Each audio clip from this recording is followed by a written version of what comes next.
කරුණාවන්ත පින්වතුනි පින්වතියනි අද මම විරුදු දහම් දේශනාවට මාතෘකා කරගත්තේ අප මහා බෝසතාණන් වහන්සේ මයුර කුලේ ඉපදී සීලේ බලය පෙන්වූ ආකාරය කියවෙන මහා මයුර ජාතකයේ නැමැති ආදර්ශමත් කතා වස්තුව.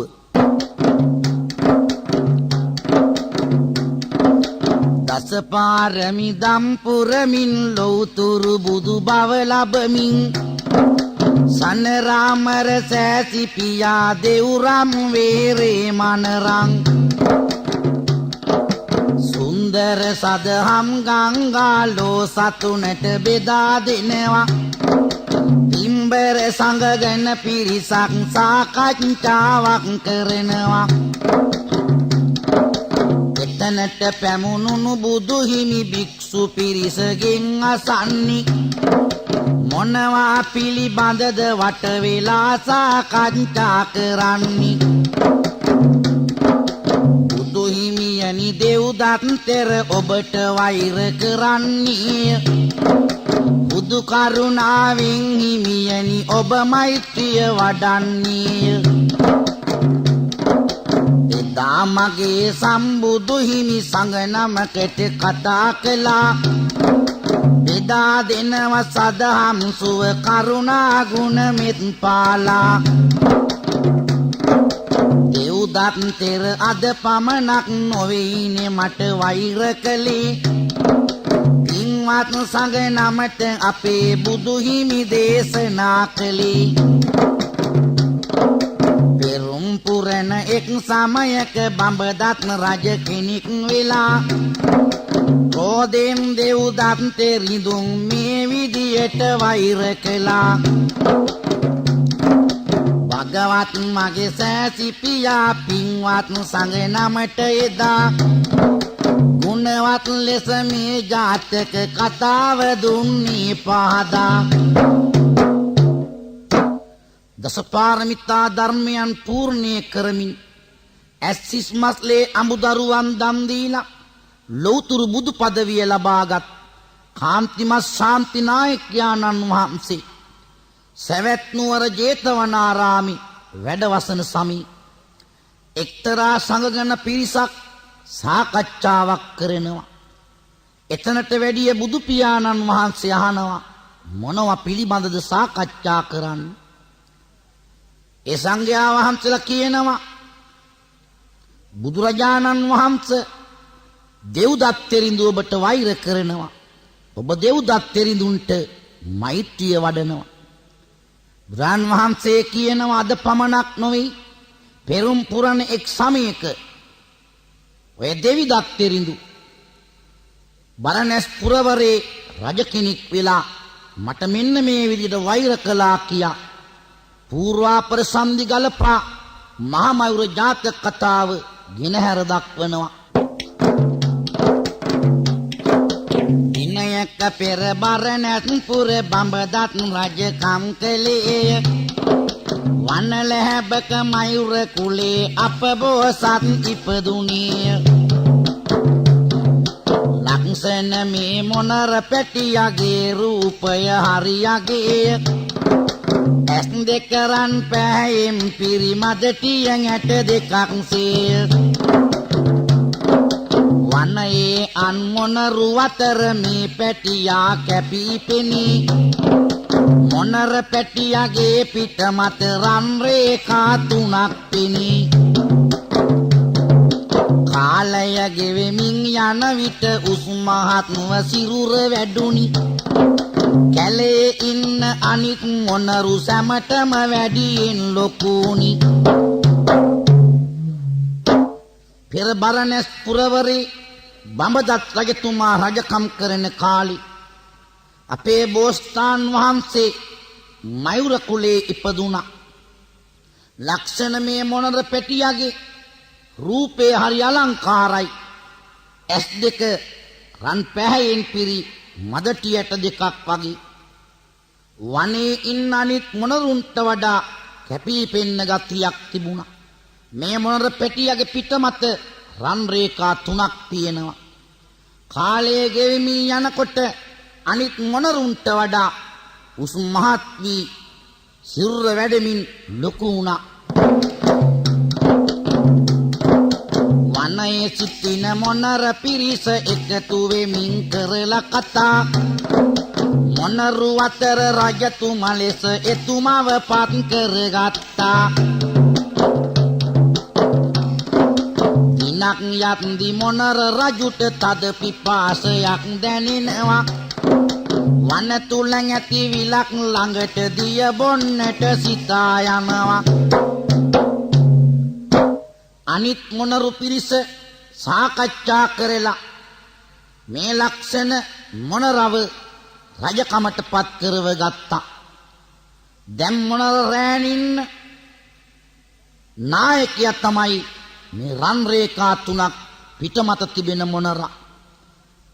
එක් දිනක් මේ මොනර රජුට තද පිපාසයක් දැනිලා වතුර බොන්න විලක් ළඟට ගියා. දිය බොන්නට විල ඇතුළට මොනර රජුන් එබෙනා විට සිය රූපයේ ඇති හැඩරුව පෙනී යනවා තම දෙනෙතට. දැක රූපයේ ඇති ලක්ෂණ ආඩම්බරයක් හිතෙනවා. සැකයක් ඇති වී එම දින මේ ලෙස කල්පනා කරනවා. මේ වනයට දඩයක් කරුවම් දඩයම් සඳහා ඒවි. මා සිටියොත් මේ වන තුල මාහට අනතුරක් වේවි. ඉන්න ගියොත් පිරිස සමග කෙලෙසක හෝ මාව නැසේ. යන්න ඕන හිමාල වනයට කාටත් හොර රහසේ. දිය බොන්න විලට එබෙනකොට ඒ දිය යටින් දැක්කා මොන් රජුරුවන්ගේ රූපේ ලක්ෂණ. ආඩම්බරයක් ඇති වුණා. මොන් රජුන් හිතනවා මම මේ කැලේ හිටියොත් මගේ ජීවිතේ විනාශ වෙයි. දඩයක් කරුවන් එනවා දඩයම් සඳහා. එහෙම වුණොත් මාව නැසෙනවා. මේ පිරිසටත් රහසින් මම යන්න ඕන හිමාල වනාන්තරයට යන්න. අන්න එහෙම අදහසක් ඇති කරගත් මොන රජතුමා ඒ වනාන්තරයෙන් පිටත් වෙනවා. රැවුන විට මොනරු පිරිස නිදියන විට තටු අකුලා. ඒ වනයෙන් මොනර රජුන් පියඹයි අත්තටු සලෙලා. හිමාල වනයට පියඹා ඇවිදින් බොහෝ වෙහෙස නැත. හිමා කළා එදා ගමන නැවති නුග ගසක් මත. ඊරාගෙන හිරු නගිමින් පසු දිනයට උදා වෙනවා. ආරක්ෂා වී සිටින්න සුදුසු හොඳ තැනක් සොයනවා. මොනරු පිරිස නිදියනකන් ඉඳලා මොන් රජතුමා පියඹුවා හිමාල වනයේ බලා. එදා රාත්‍රී වුණා. නුග ගසක් මත නතර වුණා. පහුවෙනි දහිරු උදා වෙනවත් සමග කල්පනා කළා මට නිවහනේ ඉන්න තැනක් සොයාගන්න ඕන. සර්පයෙකුට බලලෙකු හට මිනිසෙකු හට බැහැ නගින්න. පර්වතයක් දැක සිටනවා මෙතන හොඳයි මට වෙසෙන්න. කුසපුරවන් ආහාර සොයන් ගොහිදින් දහවල් කාලෙට. කුස පර්වතයේ මුදුනට පියාසලයි රෑ කාලෙට. සර්පයෙකුට බලලෙකුට මිනිසෙකුට නගින්ට බැරි පර්වතයක් දැකලා එතන තෝරගත්ත නවාතැන සඳහා දහවල් කාලේ ආහාර සොයාගෙන කුසපුරවන් රාත්‍රී කාලේ මේ පර්වතේ නවාතැන් ගන්නවා. සැකදුරු කර සිව්වෙනි පර්වතයේ එදා වැඩ වෙසෙනවා. එක දවසක් වැදිපියෙකුට මේ මොනරා ඇස ගැහෙනවා මරණාසන්නවයි වැදිපියා ඒ වෙන විටත් තුන්නි කරමින් ඉක්මන් පැලවෙත ගොහිදින් පුතුහට කියන්නේ මෙමා මීට කලින් නුදුටු රන්වන් මොනරෙක් දුටුවා හිමාලයේ සිව්වෙනි පර්වතය අතර සැරිසැරුවා ඉතින් ගොසින් යම් දිනයක මෙය පවසනු මහනිරිඳුට කටින් කියා තම පුතුහට වැදි රජපත් තුනි මරණිට එක් දවසක් වැදි පියෙකුට මේ රන්වන් මොනරා ඇස ගැහුණා ඒ වෙනකොටත් වැදි පියා හිටියේ මරණාසන්නව ඉක්මන් කරලා පැලට ඇවිත් තරුණ වැදි පුතාට කියනවා පුතේ මම මීට කලින් නුදුටු රන්වන් මොනරෙක් සිව්වෙනි පර්වතයේ ඉන්නවා දැක්කා කවදා හරි නුඹ ගිහින් මහරජතුමාට මේ ගැන කියන්න ඕන එහෙම කියපු වැදි පියා මරණයටපත් වුණා බරණැස් නිරිඳුන්ගේ අග බිසවකේ මදේවිය හට පෙරෙක් දිනයක සිහිනෙන් පෙනී යනවා මේ විදියට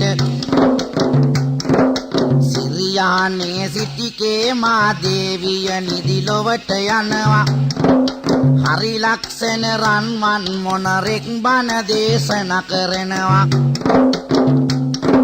සුව පහසුවකේ මදේවි බණ අසත් දිසාදු කියා අවසන් කර දේශනාව මොනර රජා යන්න ගියා මොනර රජුව අල්ලනු කියමින් දේවිය අවදි වුණා නැනවත් බඹදත් රජතුම මාහයියෙන් සිනාසුනා එම පාමින් බඹදත් රජ ගොහින් කේමදේවි ළඟට විමසන්නට පටන් ගත්ත දුටුව සිහිනේ විස්තර කොට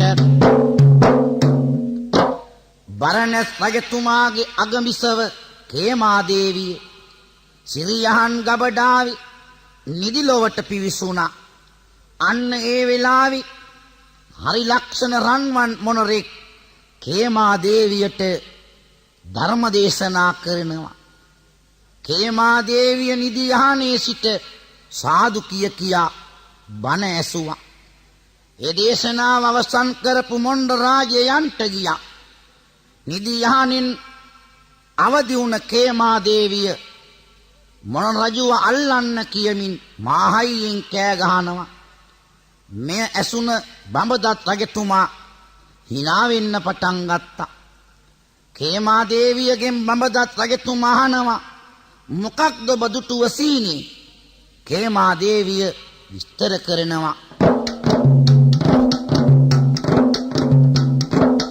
මානිදි ලෝකෙක සිටි විට සීනෙන් මා ඇසුවා රන්වන් පෑ මයුර රජෙක් ලක්ෂණ බණ දෙසුවා මං ආසයි ඒ රස බණ හැබැයි දැනගන්න රන්වන් පෑ මයුර රජෙක් මැදුරටගෙන එන්න ප්‍රිය වඩවන දහම් කතා එතුමා පවසාවි එය කරගත නොහැකි වුණොත් මගේ පණ කඳ යාවි රන්වන් මයුරවගෙන්වා දම් රස පවසන්න දින් සිදුවේ හිමියනිම මරණින් මුදවන්න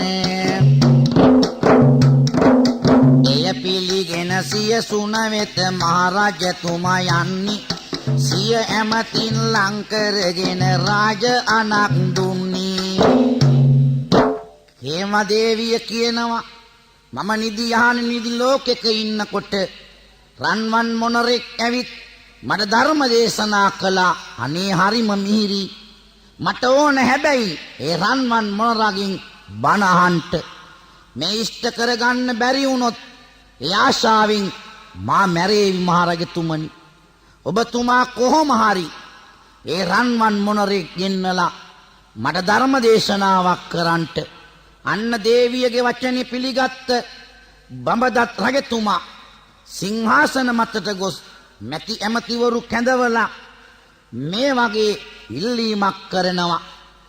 ඇමතිවරුනි, මගේ කේමා දේවියට ආශාවක් තියෙනවා රන්වන් මොණරෙක්ගෙන් බණ අහන්න.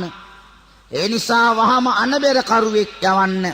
බරණැස් පුරවරේ දන්න කෙනෙක් ඉන්නවනම් රන්වන් මොණරෙක් අල්ලගෙන එන්න පුළුවන් කෙනෙක් ඉන්නවනම් වහම ඇවිත් මාහමුවන්ට කියලා. රජතුමාගේ අදහස පිළිගත් මැති ඇමතිවරු අනබෙර කරුවෙක් කැඳවලා බරණැස් පුරවරේ මේ පිළිබඳව කියා යවනවා.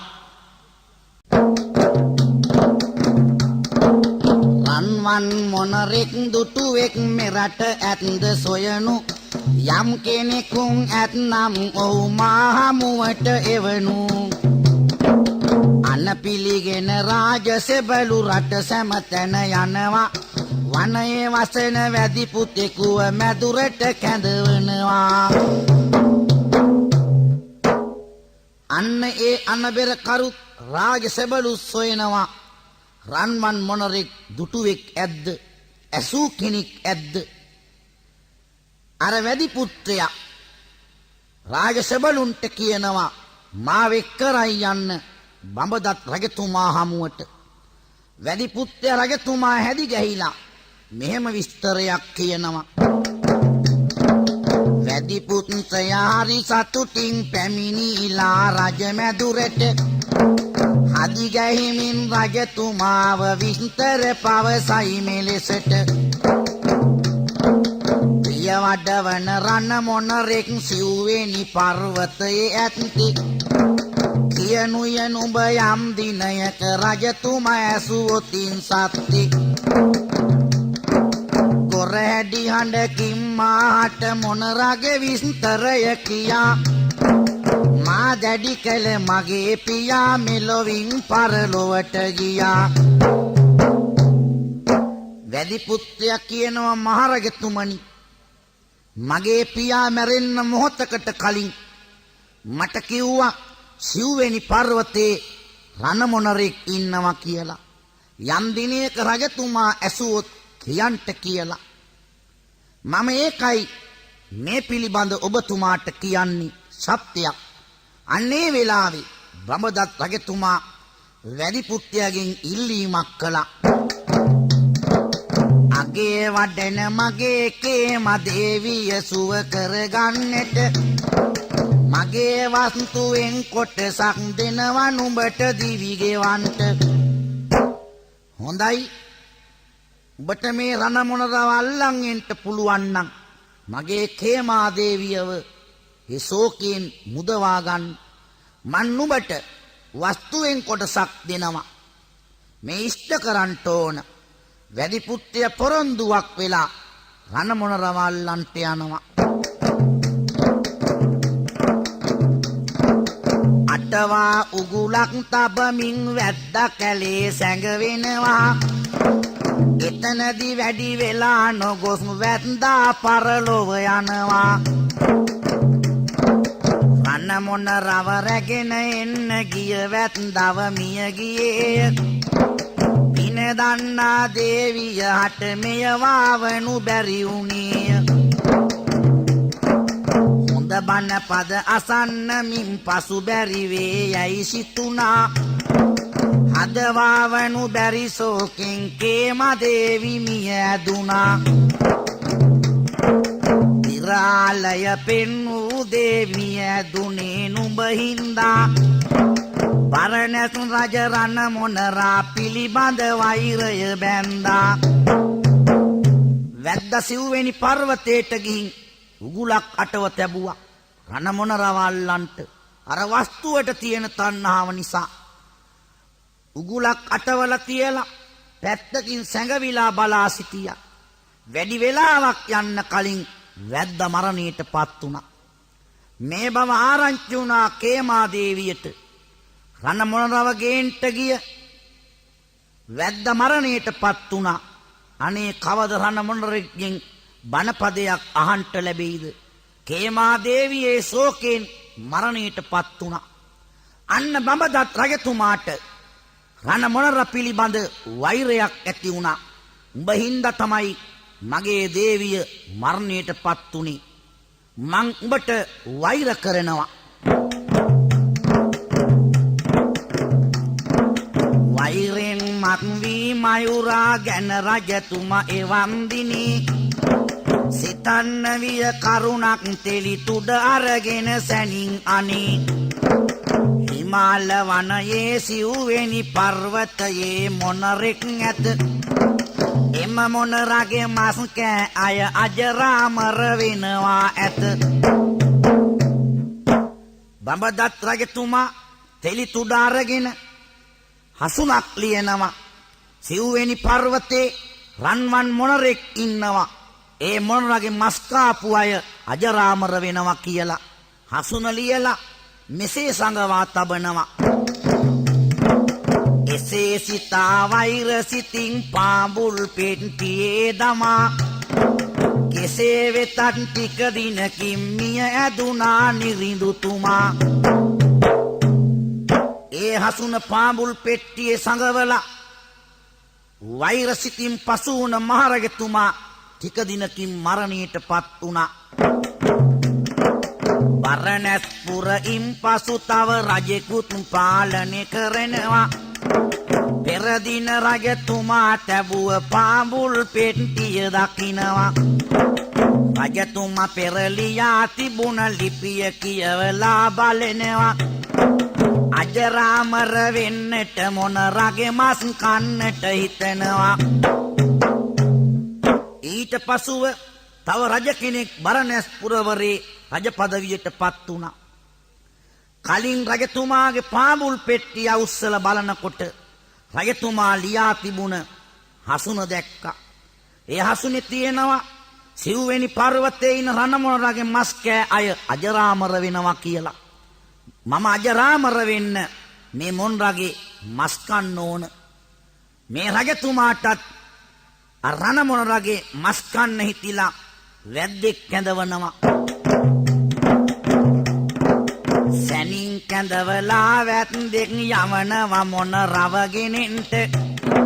කලින් වැද්දා මැරුණසේම මේ මැද්දත් මැරුණා එවිට. වහම වැද්දෙක් කැඳවලා කියනවා නුඹ යන්න ඕන සිව්වෙනි පර්වතේට. ඒ රණමොනරවල්ලන් එන්න ඕන. මං වස්තුව දෙනවා. මේ වැද්දත් ගියා සිව්වෙනි පර්වතයට. ඇටෙව්ව උගුලක්. උගුලක් අටවල පසකට වෙලා බලා ඉන්නකොට ටික වේලාවකින් මරණයටපත් වුණා. බරණැස් පුර කලින් කලට රජවරු 6 දෙනෙක් මලා වෙරගෙන මොනරවගේ එන්න ගිය වැඩි පිරිසවත් මලා. ඔහොම වරින් වරට රණමොනරගේ මස් කන්න හිටපු රජවරු 6 දෙනෙක් මැරුණා. වැද්දෝ 6 දෙනෙක් මැරුණා. ඊළඟට 7 වෙනි වාරයට රජකමටපත් වුණ රජතුමත් අර පාඹුල් පෙට්ටිය උස්සලා බලනවා. 7 වෙනි වර තවත් රජ කෙනෙක් බරණැස් පුර රජ වේ. උත්තම රණමොනරගේ මස් කන්නට එතුමත් සිතුවේ. කැන්දා තව වැද්දෙක් බඹදත් රජතුමා මාලිගයට තුන්න අනක් වනයට ගොස් මොනරව අල්ලන් එන්නට. වහම ගොසින් හිමාලයට රන්වන් මොනරවගෙන එන්න. කාවණු දෙමි ඕන තරම් නුඹ හට පීතියෙන් ඉන්න. 7 වෙනි රජතුමාටත් හිතුණා රණමොනරගේ මස් කන්න. වැද්දෙක් මාලිගයට ගෙන්වලා කියනවා සිව්වෙනි පර්වතයේ ඉන්න රණමොනරව අල්ලගෙන ආවොත් ඔබට දෙනවා සන්තෝෂයෙන් ඉන්න ඕන තරම් කහවණු. මෙන්න මේ වැද්දත් ධන තණ්හාවෙන් දුනු ඊතල අරගෙන සිව්වෙනි පර්වතයට ගියා. උගුලක් අටවා තබමින් සැඟව බලා සිටිනවා ඇත. පුදුමයි වැද්දට මේ මොන රගෙපා එහි පැටලෙන්නේ නැත. දින සති මාසද පසු වී සත්වරුන්දක් ගත වුනි. ධන ලෝභෙන් සිටි වැද්දට රහස කිමක් දැයි වැටහුනි. උගුලක් අටවල සැඟවී බලා සිටියා. මේ රන්වන් මොනර එනවා. ඒ වුණාට උගුලේ පටලැවෙන්නේ නැහැ. මෙහෙම දින සති මාස වර්ෂ ගණන් පසු වී සත් අවුරුද්දක් ගෙවුණා. තාම මේ වැද්දට රණ මොනරව අල්ල ගන්නට බෑ. සත් අවුරුද්දකට පස්සේ වැද්ද කල්පනා කරනවා මොකක්ද මේක හේතුව? ඇයි වැද්දා ඉන්නේ ධන තණ්හාවෙන් රජතුමාගෙන් ධන වස්තුව ගොඩක් ලබා ගන්නට. සුන්දර ලෙස මොනර සැමද පර්වතෙ මුදුනට එන්නේ. පිම්බල වැඩි නිසා තමයි උගුලට අසු නොමවන්නේ. උපායොදලා මොනර රජුව අල්ලන්නට හිතරින්දා. පපාසෙනේ සෙබඩියක්ව අල්ලන් එනවා වැද්දා. වැද්ද කල්පනා කරනවා මේ මොන්රගේ පිම්බලේ වැඩි. ඒකයි උගුලට අහු වෙන්නේ නැත්. හොඳයි මම හොඳ උපායක් යොදන්නම්. අන්න සෙබඩියක් වල්ලගෙන ආවා. ඒ කියන්නේ මොනර ගැහණු සතෙක්. අල්ලගෙන ඇවිත් සිව්වෙනි පර්වතේ උගුලක් අටවලා සෙබඩිව තබලා දුනු ඊතල මානාගෙන වැද්ද බලාගෙන ඉන්නවා. සිව්වෙනි පර්වතය වෙතට සෙබඩව අත්හැර දමනවා. සිත් පිත් නැති වැද්දා එදා හීයමානගෙන සිටිනවා. පමානෝ වී සෙබඩ ඇවිද පර්වතේ ළඟ මුර කරනවා. විශාල පර්වතයේ ඉන්න මොනර රජුන් එය දකිනවා. සිත් ඇති වී සෙබඩ වෙතට ආදර හැඟුමක් දැනෙනවා. සත්වරුන්දක් රැක සිටි සීලයේ සිත කැලැල් වෙනවා. පියාසලා කඳු මුදුනෙන් මොනර එනවා සෙබඩ ළඟට. ක්‍රියා උනා වැද්දා අටව තිබුණ උගුල එක පිම්මට. අසුන පසු පාදේ මයුර උගුලේ පැටලී සිටිනවා. ඔසවා සිටි දුන්න දමා වැද්දා මේ ලෙස සිතනවා. දැන් සෙබඩ පර්වතේ ඇවිද ඇවිද ඉන්නවා. අන්න මොන් රජතුමා දැක්කා ලස්සන සෙබඩියක්. සත් අවුරුද්දක් රැක්ක සීලේ බිඳුණා. සෙබඩ ගැන ආදර හැඟීමක් ඇති වුණා. මොනරාව මේ සෙබඩි ළඟට එනකොට උගුලේ පටලැවුණා. මේක දැක්ක වැද්දා අතේ තිබිච්ච දුනු ඊතල පසකට දාලා එනවා රණ මොනර ගාවට.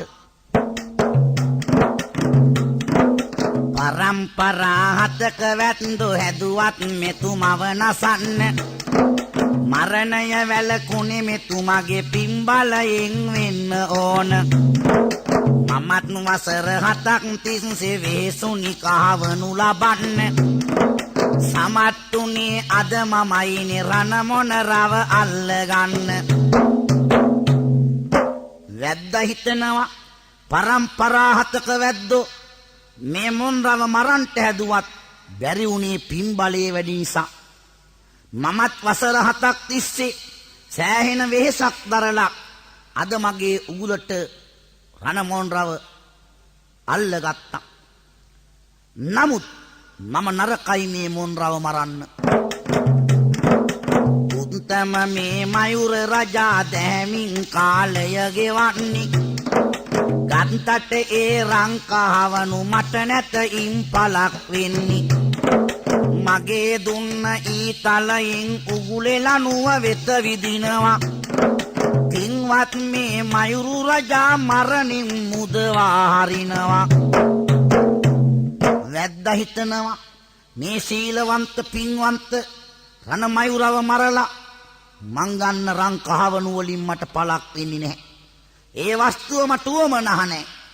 මගේ දුන්නට ඊතලයක් දාලා මේ ඊතල පහරින් ඔය උගුලේ ලනුව කපා හරිනවා. මන් රණ මයුරව මරණින් මුදවා හරිනවා. එහෙම හිතපු මේ වැද්දා අටවා තිබුණ උගුලේ රැහැනට ඊතල පහරක් විද්දා. ඒ වෙලාවේ පෙරුම් පුරන බෝධිසත්ව රණමයුරා මෙන්න මෙහෙම වැද්දාගෙන් ඉල්ලීමක් කළා. බෝධිසත්ව මයුර රජුන් මෙලෙසට වදනක් කියන්නේ වැදි රජුනි මා මරන්න සිතිලද බල බලා ඉන්නි. පනතියෙත්දි මා කැඳවන් මහරජතුමා වෙතට යන්න. ඕන තරම් රංකාවනු ඔබට ලැබෙයි බිය නොවන්න. අනේ මයුර උතුමානනි කළ වරදට සමාවෙන්න. ගුණ යහපත් ඔබතුමාව මට බැහැ නිරිඳුට පුදන්න. වැදි රජතුමනි මා මරලා රයියන්ට උමනාවක් නැහැ. මාව පන පිටින් මහරජතුමා ළඟට අරගෙන යන්න. ඔබට ඕන තරම් රංකහවනු ලැබී. වැදි රජුන් කියනවා පින්වත් මයුර රජතුමනි මංහත් අවුරුද්දක් ඔබ මරන්ටයි සූදානමින් සිටී. නමුත් ඔබේ සිල්වත් ගුණය නිසා පින් බලය නිසා මං ඒ අදහස අදින් අත්හැරියා. ඔබතුමාව මම මහරජතුමාට පාවා දෙන්නේ නැහැ. මට ඒ රංකහවනු වලින් පළක් නැහැ. මං ඔබතුමා ගැන තාමත් පැහැදීමකටපත් වුණා. සුදන ගුණය දත් ඔබතුම මුළු ලොවටම සිතක් වෙනවා. නොදැන කරපු වරද නිසා මම පංචස්ථාප වෙනවා. අම විසිතුරු වචන කියා මයුරු රජා අති උත්තම. මම ඔබට පවසන්නේ නිවන් පුරට යන අන්දම. නුවණින් ඒ මයුරු රජා වැද්දා වෙත බණ දෙසනවා. භව දුක දුරු කර වැදි රජ දෙසු දහමට සවන් දෙනවා. නොදැන කරපු වරදට වැදි රජතුමා සමාවිල්ල හිටියා. අන්න ඒ වෙලාවේ රණමොණ රජතුමා වැදි රජා වෙත ධර්ම දේශනාවක් කරනවා. ඒ දේශනා කරපු ධර්මය බොහොම සන්තෝෂයෙන් වැදි රජතුමා ශ්‍රවණය කළා. කෝපනොවී බෝධිසත්ව පසුපව් ගැන කියා දෙනවා. පාපසිත ඇති වැදි රජුහට සසර සැපත කලකිරෙනවා. ඇදි ඇදි එන දහම් සිසිල සිතට සහනයක් ගෙනිය. වැදි රජු පව් දුරු වීමෙන් පසේ බුදු කෙනෙක් වුණේය. අන්න වැදි රජතුමා රණමයුරගෙන් බණ අහලා සසර කලකිරිලා පසේ බුදුවරයෙක් බවට පත් වුණා. බුදු වෙන ඒ මයුරු රජුට එය දිවසින් පෙනුණා. බුදු ගති ඇති වැදි නිරිඳුට සදහම් සුව දැනුණා. මයුර ලෙසින් ඉපදී වැද්දව යහමග යැව්වේ. පිම්බර සම්බුදු පියාය මනහර දම් දෙසුවේ. බලන්න පින්නතුනි රණමොණ රගෙන් බණ අහලා වැදි රජ කෙනෙක් පසේ බුදුවරයෙක් වුණා. ඒ පසේ බුදුවරයෙක් වෙන බව මොන රජතුමාට දිවසින් පෙනුණා. ඔබ දැන් සවන් යොමු කළේ මහා මයුර ජාතක කතාවට.